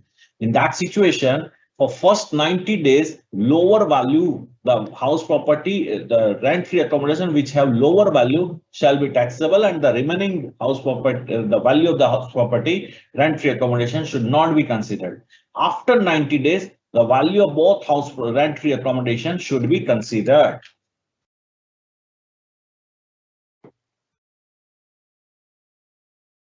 In respect of if furnished accommodation is provided to you, in that situation, it is very similar to your rent-free accommodation. Accommodation plus furniture should be considered as the value. Accommodation, we already know. In respect of furniture, there are two situations. If it is owned by your employer, then 10% of original cost should be value. 10% of original cost, that means straight line. And in case if it is hired by your employer, then actual hire charges should be considered. Actual hire charges shall be considered as the value of the perquisite. Here, if the accommodation is provided in the hotel, in that situation, if the accommodation is provided up to 15 days in case of transfer of your employment, up to 15 days, if it is provided, nothing shall be taxable. If it exceed 15 days, then valuation rules would be 24% of salary for the period for which your accommodation is provided in the hotel, or actual hotel charges, whichever is lower. 5% this one. Motor car. If motor car facility is provided to you, in that situation, if the motor car is owned by you, owned by your employer, as well as maintained by your employer, and the motor car is provided to you for only for official purpose, since there is not a perquisite, not personal benefit is deriving from this type of facility, nothing shall be taxable. If the motor car facility is provided to you for personal benefit, for your personal uses, then maintenance cost as well as depreciation on the motor car should be taxable in case of a specified employer. Depreciation at the rate of 10% of original cost of the motor car should be considered. In case if the motor car is provided to you for both purpose, that means for official as well as personal purpose, one motor car is provided to you for official as well as personal purpose. In that situation, the value should be 1800 or 2400 per month. When 1800 should be considered if the cubic engine capacity does not exceed 1.6 liter, then 1800 per month. If the higher capacity engine was there in the car, in that situation, 2400 per month. Furthermore, if software is also provided to you along with the motor car, then for software, 900 per month should also be considered. Be careful. Suppose your employer is providing a motor car to you for both purpose, and out of for this facility, your employer is deducting ₹1000 per month against this facility from your salary. In this situation, this should not be further reduced. This should not be deducted from the valuation, considering 1800 or 2400 per month. That means where statutory value is done, statutory valuation is done for the purpose of valuation of motor car, further reduction on account of recovery from the employee should not be considered. However, if the motor car is given for personal purpose only, in that situation, whatever amount recovered from the employer shall be reduced from the M plus D. If the motor car is owned by employer, but it is maintained by yourself, in that situation, official purpose, nothing shall be perquisite. Personal purpose, only the appreciation will be considered as the value of the perquisite, because maintenance cost is already incurred by you. If it is for both purpose, then instead of 1800 or 2400, it should be 600 or 900 per month. If motor car is owned by you and maintenance expenditure is incurred by your employer, official purpose, still it is not a perquisite. Personal purpose, maintenance costs incurred by your employer shall be treated as a value of the perquisite. If for both purpose, then whatever the actual expenditure is incurred by your employer as reduced by 1800 or 2400 per month, depending on the capacity of the motor car, should be reduced from that actual expenditure. Further, deduction of rupees 900 is also available if software is also provided. If motor car is owned as well as maintained by you, then it is not considered as a perquisite. Be careful. This one. When more than one car is provided to the employee, otherwise than wholly and exclusively for official purpose, that means for both purpose, more than one motor car is provided to you. In that situation, you may consider 1800 or 2400 plus offer for only one car. For remaining car, it should be considered as exclusively provided to you for private purpose. That means entire M plus D shall be taxable. Now try to solve this one. You have 2 minutes time. Please try to solve this one.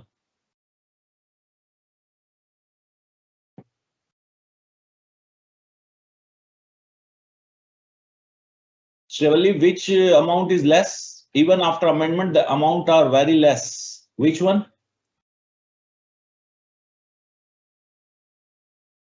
Sir, please share the notes. I will share this. Please join the Telegram channel. I will share the link. I will mention the name of the Telegram channel, and there I will give some instruction. You will follow that instruction. You will got this thing.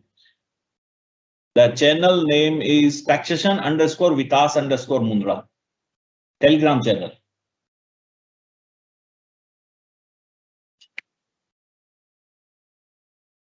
Yes, madam. Exemption is very low in case of children education allowance, and this limit was, I think, in last 20 years, this limit was not changed. 100 per month, I believe. Last 20 years, it was no 25 years.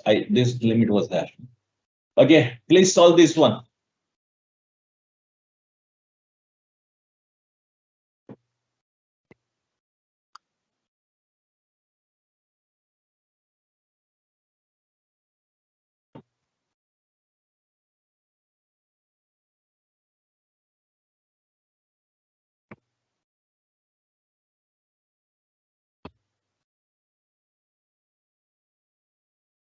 Now be careful for this term. Your MCQs question may not be direct MCQs. It may be application oriented.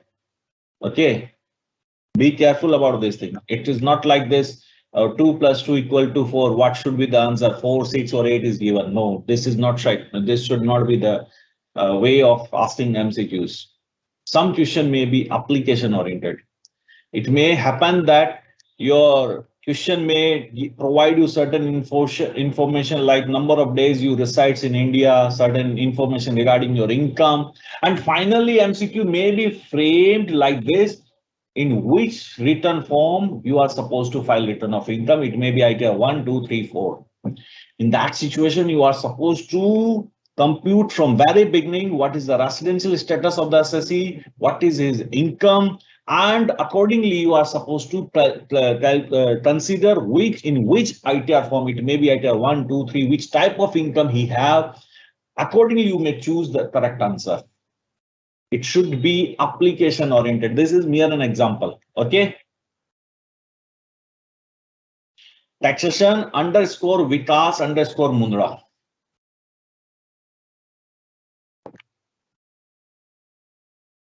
Taxation underscore Vikas underscore Mundra. Try to solve this one and be careful. Application oriented MCQ question. One of the example I shared with you.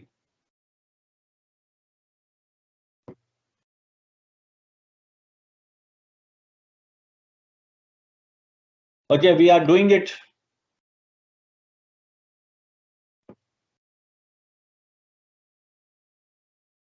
The name of the channel is taxation underscore Vikas underscore Mundra.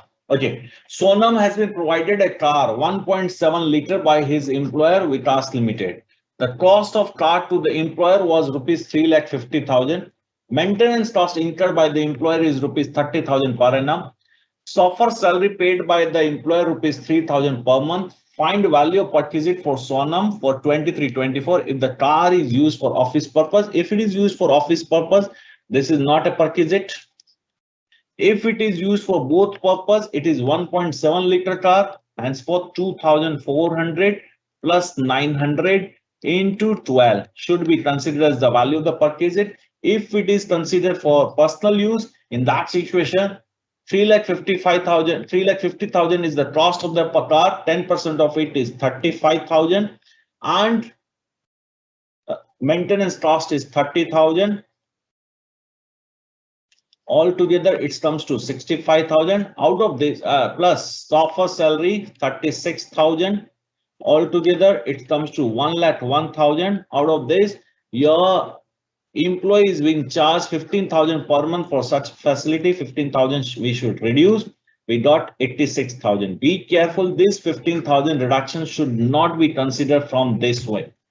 In this calculation, where statutory value is considered for valuation, this reduction of 15,000 should not be further reduced while computing your valuation of this perquisite. Clear? Is it clear to all? Done?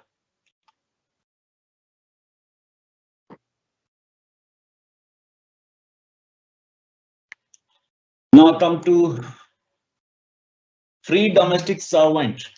If free domestic servant facility is provided to you, actual cost to the employer should be taxable. If the employer, if the facility is provided by the employer, that means the servant is appointed by the employer, then it would be taxable in hands of a specified employee. I'm not going into detail in this type of para. Why? Because nowadays, if someone is supposed to file return of income, surely he should be specified employee, subject to very theoretical explanation.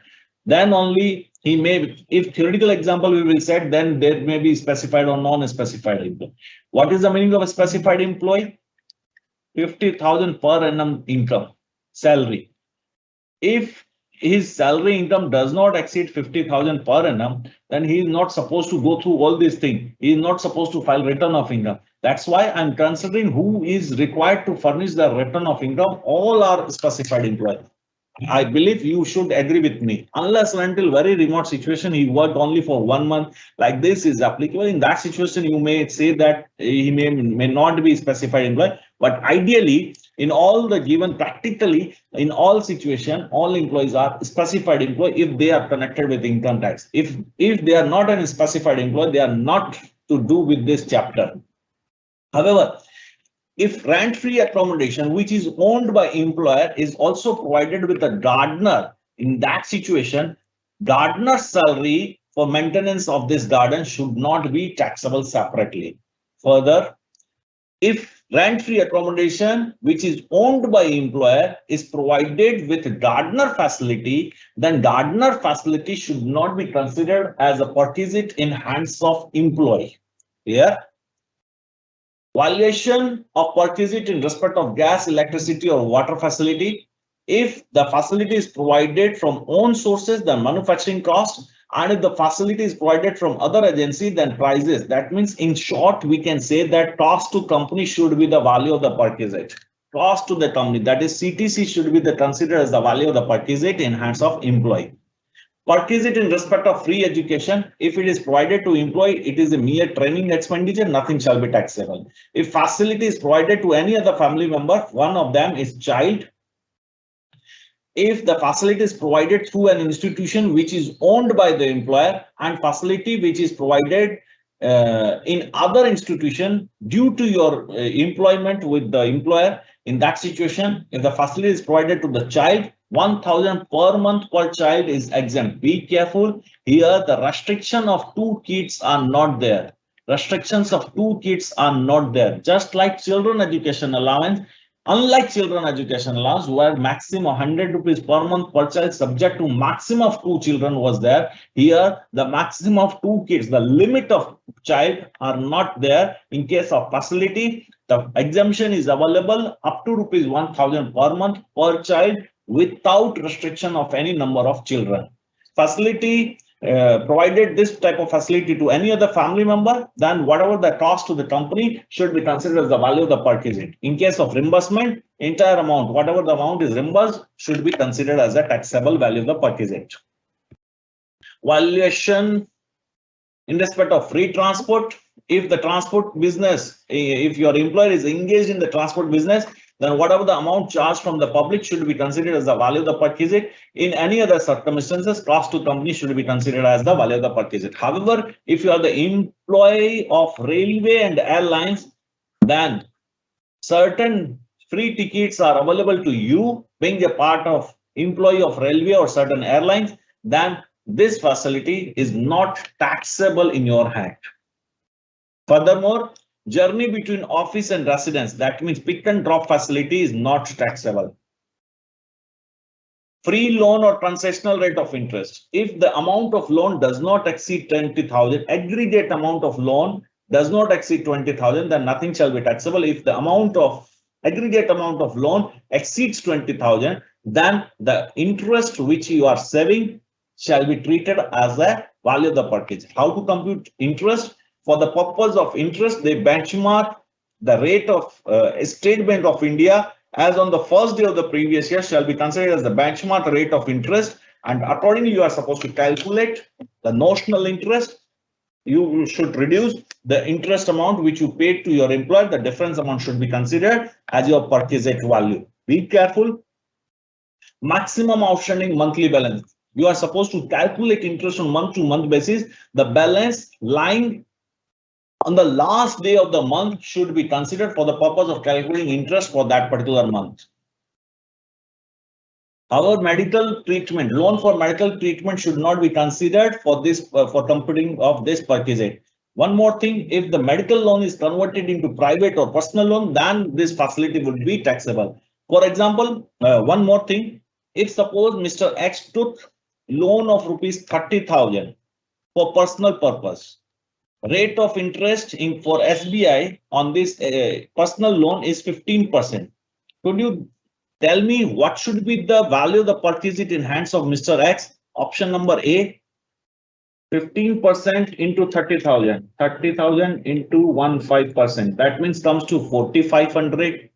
Option B, 10,000. That means amount exceeding 20,000. That is 10,000 into 15% comes to 1,500. What should be the answer? A or B? A or B?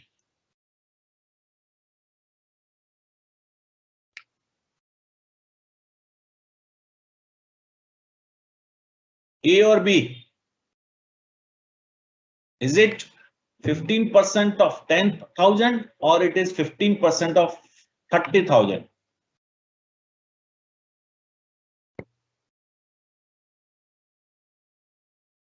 A or B? What should be the answer? Be careful in this type of situation where loan amount exceed 20,000, the entire amount, the interest on entire loan amount should be considered. That means 4,500 should be the correct answer. Clear to all?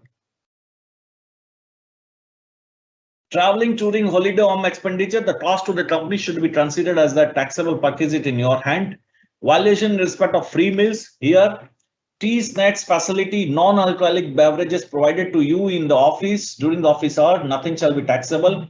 Free meals provided in the remote area or on offshore installation, nothing shall be taxable. If free meals is provided during the office hours at office or business premises or through paid vouchers, SODEX, through this type of vouchers, then 50 rupees per meal is exempt. Difference should be taxable. In any other case, cost to company should be taxable. Gift voucher or token given by employer. If gift is given to you, gift up to rupees 5,000 per year is exempt. Exceeding amount should be taxable. If gift is in cash, whatever amount your employer is giving you as a gift, shall be taxable. Without considering 5,000 limit, entire amount shall be taxable. Credit card, if it is used for business purpose, business of the official purpose, then nothing shall be taxable. If it is used for personal purpose, then cost to company should be considered as a value of the perquisite. Similarly, in case of club expenditure, valuation of perquisite in respect of use of movable assets. We already discussed while discussing furniture. If the movable assets is provided from own sources, then 10% of the original cost. Be careful, original cost of such assets. If the asset is hired by the employer, in that case, charges paid by the employer to the owner of this furniture or movable asset should be considered as the value of the perquisite. Valuation of perquisite in respect of movable assets sold by an employer. We are supposed to calculate it depreciated value. That means return on value as on the date of sale for the purpose of finding out, for the purpose of determining return on value of the asset. For the purpose of determining return on value of the asset, we should provide depreciation at the rate prescribed by these rules. In case of computer or any electronic item, we should provide depreciation at the rate of 50% reducing balance method for each completed year of uses. Motor car, 20% reducing balance, or for any other type of facility, it would be 10%. Be careful, it is a straight line. It is a straight line. Now, one more thing, completed year should be considered. Fraction of the month, we will not provide any depreciation. Suppose your employer is selling furniture to you for rupees 5,000. This furniture was acquired by the employer in the year of 2000, for rupees 1 lakh. Now they are discarding the furniture and you asked, provide, please sell this to me, and your employer sold this furniture to you against 5,000. What should be the value of the perquisite in your hand? Anyone? Anyone? Now, what should be the value of the perquisite in your hand? I believe nil. Why nil? In case of furniture, since it is a fall in any other item, 10% straight line. Since the more than 10 years has been lapsed, so nothing shall be written on value is 0. Nothing shall be considered as the value of perquisite. Can I say that? Can I say that in case other than computer or motor car, if these assets are sold after 10 years, the nothing shall be considered as the perquisite in the hands of employee. Now comes to medical facility.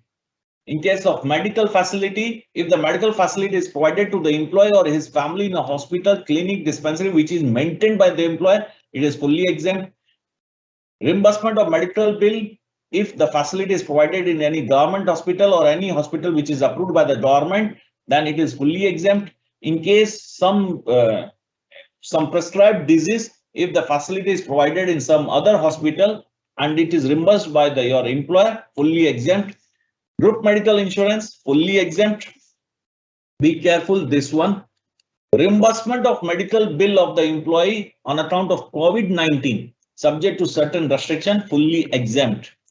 Any reimbursement by employer of any insurance premium paid by employee, fully exempt. That means couple of years ago, there was a basic limit of 15,000. Any medical reimbursement up to 15,000 was exempt.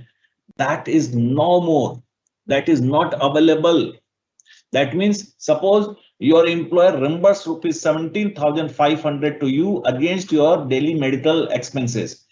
Earlier, what we are supposed to do, we are supposed to reduce 15,000, but now onwards, last couple of years, we are not supposed to reduce 15,000 from this limit. This entire 17,500 shall be taxable in your hand.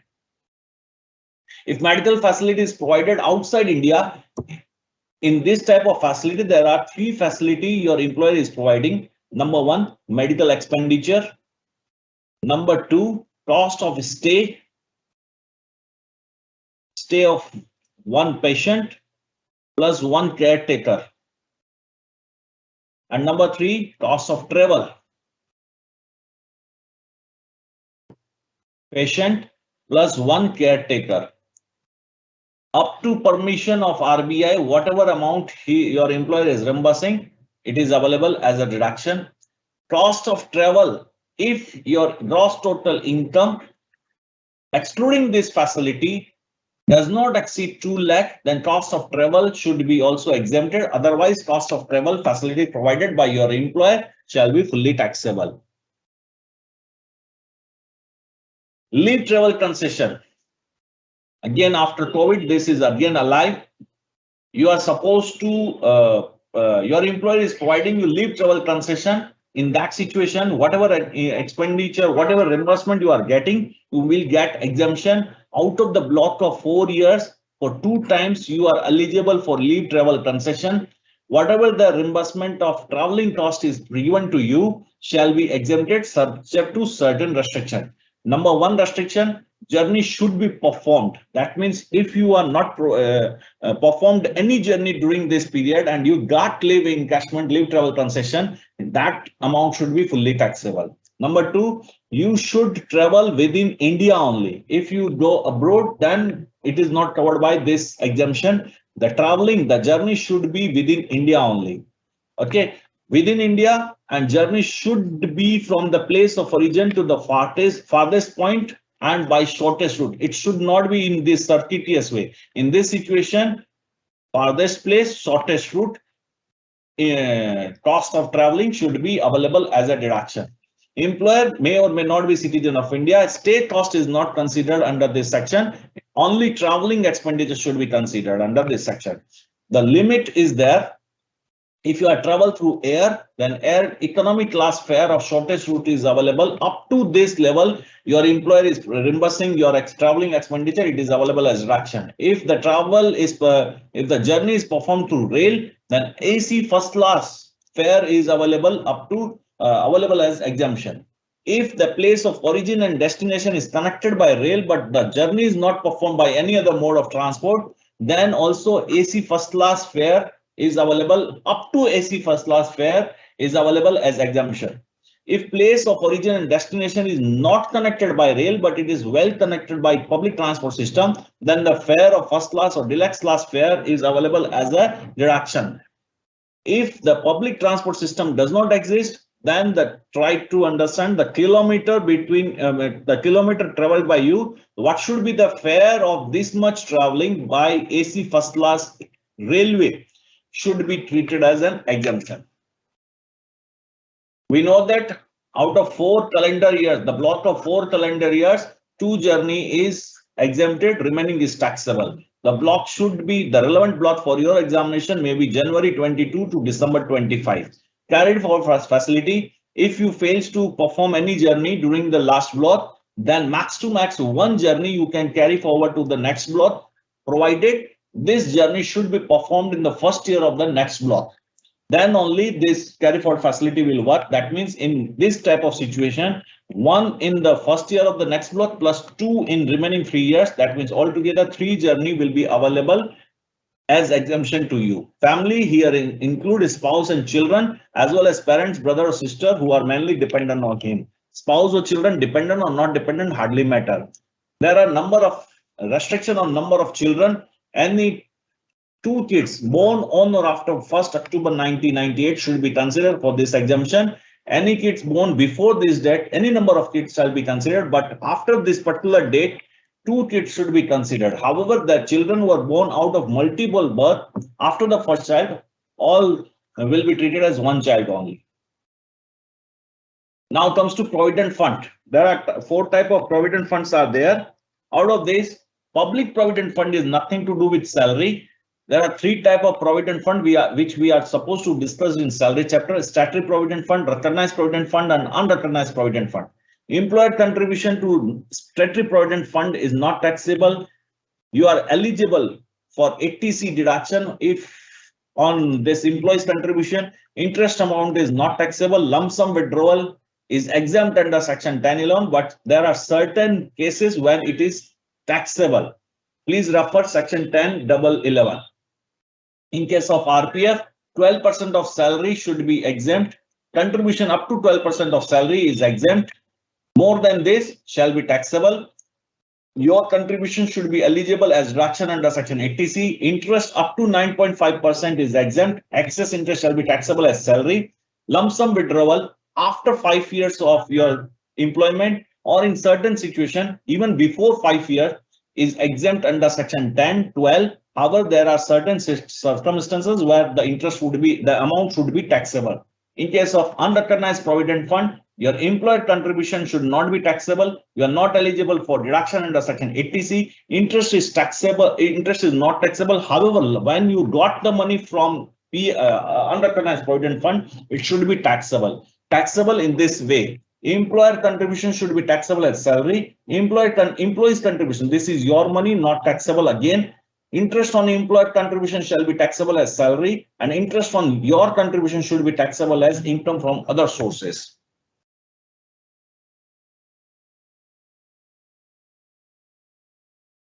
This I am bypassing. Standard, there are 3 types of deduction you are getting from this. Standard deduction, 50,000 or gross salary, whichever is lower. Entertainment allowance, lower of the following only if you are a government employee. Only if you are a government employee, lower of the following. Number 1, allowance received, entertainment allowance received. Number B, 20% of your basic salary. And number C, rupees 5,000. Whichever is lower is exempt only in hands of government employee, remaining fully taxable. Don't consider this 16(2) deduction for any private sector employee. In respect of professional tax, if it is paid by you, then it is fully exempt under section, fully deductible under section 16(3). If it is paid by your employer, then first it would be taxable as salary, taxable as perquisite, and again it is deductible under section 16(3). That means impact will be nullified. I believe the entire salary chapter we revised. This is the meaning of salary for different purpose. In your study material, rule 2BB was also given tribal the amount of deduction exemption available to certain person like tribal area allowance, etc. Please go through that also. Hope. Any question? Do you have any question? Anyone have any question? Please raise.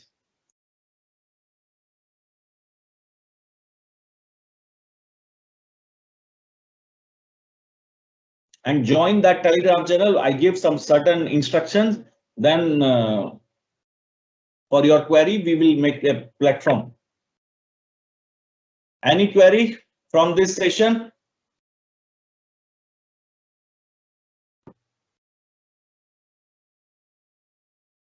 Please raise.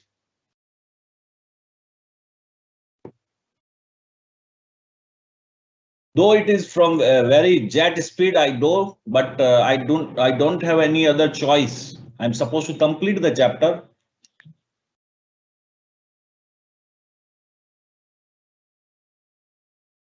Anyone have any query, any question? Please let me know.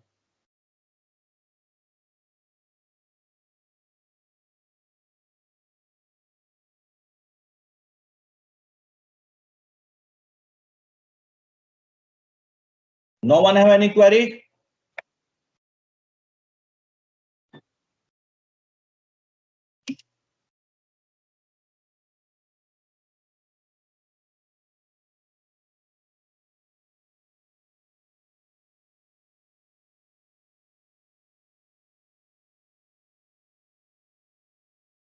Anyone?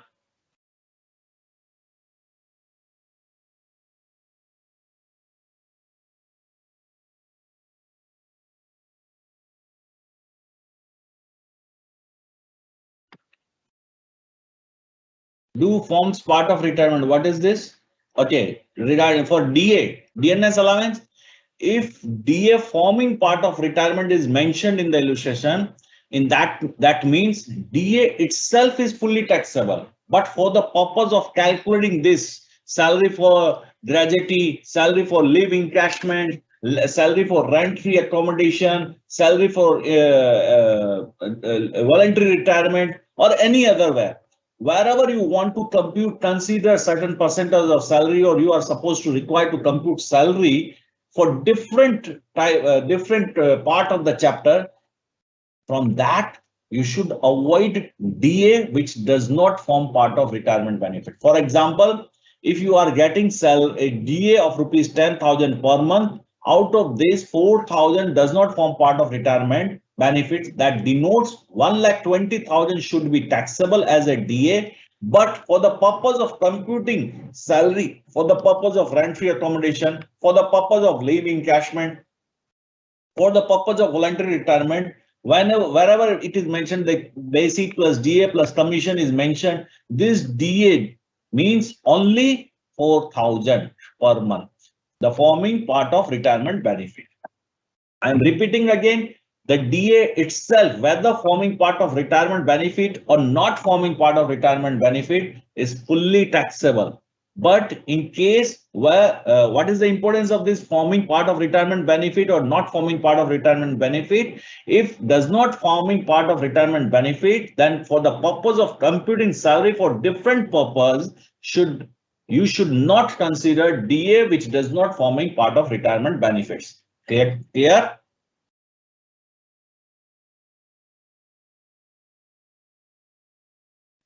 If after retirement, if you are getting provident fund, if it is a statutory provident fund, ideally it is not taxable subject to some rider given under section 1011.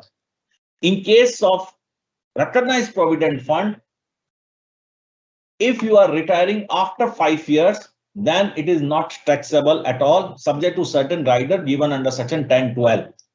Even if you retire within 5 years of your job, then certain situation it is not taxable. However, if these situations, these conditions are not fulfilled and you retired within 5 years of your job and you are getting lump sum money from RPF, recognized provident fund, then it is fully taxable. Regarding unrecognized provident fund, whenever you are getting money from your unrecognized provident fund, it is fully taxable. Clear?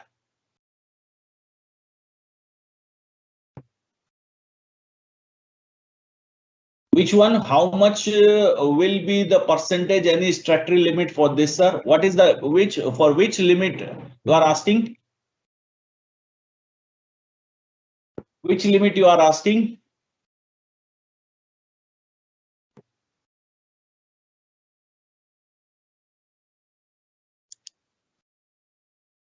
Is principal amount of bank loan paid for 2 house owned is deductible under section 80C? Yes, sir. Principal payment of house property, principal loan repayment of any house property is eligible for deduction under section 80C. Any other query?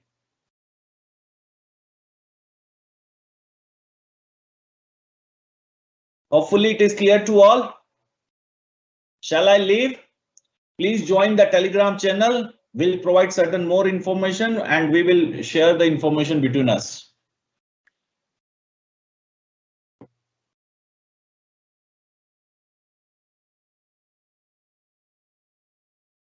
Clear to all?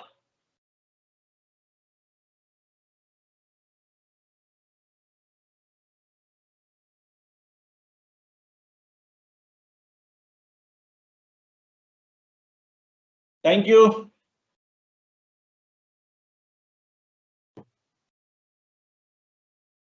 Standard deduction. Standard deduction is in case of salary.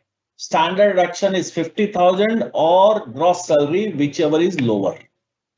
If your gross salary is 1 lakh, 2 lakh, 5 lakh, then you will get standard deduction under the section 16(1)(a), rupees 50,000. And in case your gross salary is below 50,000, then whatever with your gross salary, you will get the entire amount as a standard deduction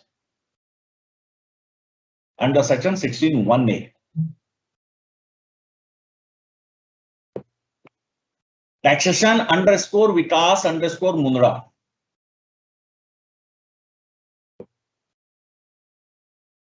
Okay, thank you.